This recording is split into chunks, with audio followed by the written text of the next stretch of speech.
حضرت ابن عباس رضی اللہ عنہ فرماتے ہیں کہ ملک شام میں ایک یہودی رہتا تھا۔ وہ ہفتے کے دن تورات کی تلاوت کیا کرتا تھا۔ ایک دفعہ تورات کھولی تو اس میں 4 جگہ پر نبی آخر الزمان صلی اللہ علیہ وسلم کی تعریف و توصیف دیکھی۔ یہودی نے وہ جگہ کاٹ کر جلا دی۔ اگلے ہفتے کو پھر تورات کھولی تو 8 جگہ پر نبی آخر الزمان صلی اللہ علیہ وسلم کی تعریف و نعت دیکھی۔ اس نے یہاں سے بھی وہ جگہ کاٹ دی۔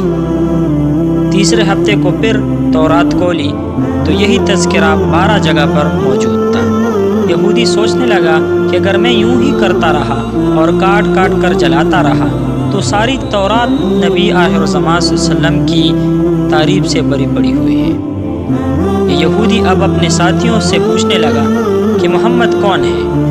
انہوں نے جواب دیا کہ وہ ایک نعوذ باللہ جھوٹا شخص ہے۔ بہتر یہی ہے کہ نہ تو اسے دیکھے اور نہ وہ تجھے دیکھے۔ یہودی کہنے لگا کہ موسیٰ علیہ السلام کی تورات کی قسم تو مجھے اس کی زیارت سے نہ روکو۔ ساتھیوں نے اجازت دے دی۔ یہ اپنی سواری پر سوار ہوا اور رات دن منزل بہ منزل چلتا رہا۔ آخر جب مدینہ منورہ قریب پہنچا تو سب سے پہلے حضرت سلمان رضی اللہ عنہ سے اس کی ملاقات ہوئی۔ حضرت سلمان رضی اللہ عنہ چونکہ بہت حسین و جمیل تھے، ان کی خوبصورتی دیکھ کر سمجھا کہ شاید یہی محمد صلی اللہ علیہ وسلم ہے۔ حالانکہ آپ صلی اللہ علیہ وسلم کو اس دنیا سے سفر کیے ہوئے 3 دن گزر چکے تھے۔ حضرت سلمان رضی اللہ عنہ اس بات کی روح سے رو دیے۔ وہ یہودی بولا، محمد صلی اللہ علیہ وسلم کہاں ہیں؟ اب سلمان رضی اللہ عنہ سوچنے لگا کہ اگر وصال کی خبر سناتا ہوں تو یہ واپس ہو جائے گا، اور اگر یہ کہہ دوں کہ موجود ہیں تو یہ جھوٹ ہوگا۔ بالآخر کہنے لگے کہ میں تجھے حضور صلی اللہ علیہ وسلم کے صحابہ کے پاس لے چلتا ہوں۔ مسجد میں آئے تو صحابہ رضی اللہ تعالیٰ عنہم سب کے سب غم کی تصویر بنے ہوئے تھے۔ یہودی نے یہ سمجھا کہ حضور صلی اللہ علیہ وسلم ان میں موجود ہوں گے۔ السلام علیکہ یا محمد کا کلمہ پکارا، جس سے تمام صحابہ میں ایک کوہرام سا مچ گیا اور سب آہ بکا کرنے لگے اور اس سے پوچھنے لگے کہ تو کون ہے جس نے ہمارا غم تازہ کر دیا؟ کوئی اجنبی شخص معلوم ہوتا ہے۔ شاید تجھے معلوم نہیں کہ حضور صلی اللہ علیہ وسلم کا 3 دن پہلے وصال ہو چکا ہے۔ یہ سن کر وہ یہودی چیخنے لگا، ہائے میرا غم، ہائے میرے سفر کی ناکامی، اے کاش میری ماں مجھے نہ جنتی، اور اگر جن ہی دیا تھا تو کاش میں تورات نہ پڑھتا، اور اگر وہ بھی پڑھ لیتا تو کاش آپ صلی اللہ علیہ وسلم کی تعریف و توصیف پر نظر نہ پڑتی، اور اگر یہ بھی ہو گیا تھا تو کاش مجھے آپ صلی اللہ علیہ وسلم کی زیارت نصیب ہو جاتی۔ پھر کہنے لگا کہ کیا یہاں پر علی رضی اللہ عنہ موجود ہے؟ اگر ہے تو ذرا وہ مجھے حضور صلی اللہ علیہ وسلم کی اوصاف اور خلیہ مبارک کا تعارف کرائے۔ حضرت علی رضی اللہ عنہ آگے بڑھے اور فرمایا کہ میرا نام علی ہے۔ وہ بولا، میں نے تیرا نام تورات میں دیکھا ہے۔ حضرت علی رضی اللہ عنہ نے پیارے آقا صلی اللہ علیہ وسلم کا خلیہ مبارک بیان کرنا شروع کیا کہ آپ نہ حد سے زیادہ لمبے اور نہ ہی زیادہ چھوٹے تھے۔ سر مبارک گولائی پر تھا اور پیشانی مبارک کوشادہ۔ آنکھوں کی سیاہی خوب سیاہ تھی، پلکیں دراز تھی۔ ہنسی کے وقت دانتوں سے نورانی شعلیں نکلتی تھیں۔ سینہ مبارک سے ناپ مبارک تک بالوں کی لکیر تھی۔ ہتھیلیاں مبارک پرگوشت تھی۔ قدموں کے تلوے قدرے گہرے تھے۔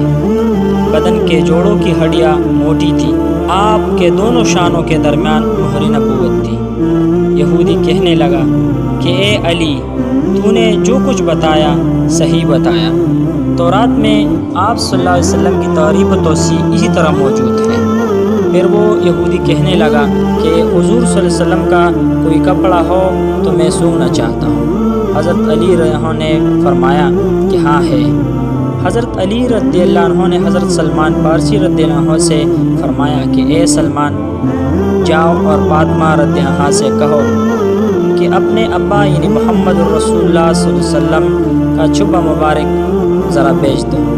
حضرت سلمان رضی اللہ عنہ دروازے پر آئے اور آواز دی، اے فخر الانبیاء کے دروازے، اے زین الاولیاء کے دروازے، اندر حسن اور حسین رضی اللہ عنہما رو رہے تھے، لہٰذا دروازہ کو کٹکھٹانا پڑا تو حضرت فاطمہ رضی اللہ عنہا کی آواز آئی کہ یتیموں کا دروازہ کون کٹکھٹا رہا ہے۔ حضرت سلمان رضی اللہ عنہ نے اپنا نام بتایا اور حضرت علی رضی اللہ عنہ کا پیغام دیا۔ حضرت فاطمہ رضی اللہ عنہا روتے ہوئے بولی، میرے بابا جان کا چوبہ مبارک کون پہنے گا؟ حضرت سلمان رضی اللہ عنہ نے یہودی کا سارا قصہ سنایا۔ آپ چوبہ مبارک نکال لائیں جو کہ 7 جگہ سے کھجور کے ریشے کے ساتھ سلا ہوا تھا۔ حضرت علی رضی اللہ عنہ نے اسے پکڑ کر سونگا، پھر دوسرے صحابہ رضی اللہ تعالیٰ عنہم اجمعین نے سونگا، پھر یہودی پکڑ کر سونگنے لگا، سونگ کر کہتا تھا واہ کیسی عمدہ خوشبو ہے۔ پھر وہ قبر پر حاضر ہوا، آسمان کی طرف سر اٹھا کر کہنے لگا، اے اللہ، میں گواہی دیتا ہوں کہ تو وحدہ لا شریک یکتا و یگانہ ہے، کائنات تیری نیازمند اور تو بے نیاز ہے، اور میں یہ بھی گواہی دیتا ہوں کہ اس قبر میں مدفون شخص تیرا حبیب ہے، اور جو کچھ اس نے فرمایا میں اس سب کی تصدیق کرتا ہوں اور اس پر ایمان لاتا ہوں اور کلمہ پڑھتا ہوں لا الہ الا اللہ محمد الرسول اللہ۔ پھر یہ یہودی کہنے لگا، اے اللہ، اگر میرا اسلام تیری بارگاہ میں قبول ہے تو میری روح ابھی کے ابھی قبض کر لے۔ یہ کہہ کر وہ وہی گر پڑا اور وفات ہوا۔ حضرت علی رضی اللہ عنہ نے اسے غسل دیا اور پھر جنت البقیع میں دفن کروا دیا۔ اللہ ہمیں نبی آخر الزمان صلی اللہ علیہ وسلم کی پوری تابعداری نصیب فرمائے۔ چلیے ناظرین، ملتے ہیں ایک نئی خوبصورت ویڈیو کے ساتھ، اپنا ڈھیر سارا خیال رکھیے گا، اجازت چاہتا ہوں، اللہ حافظ۔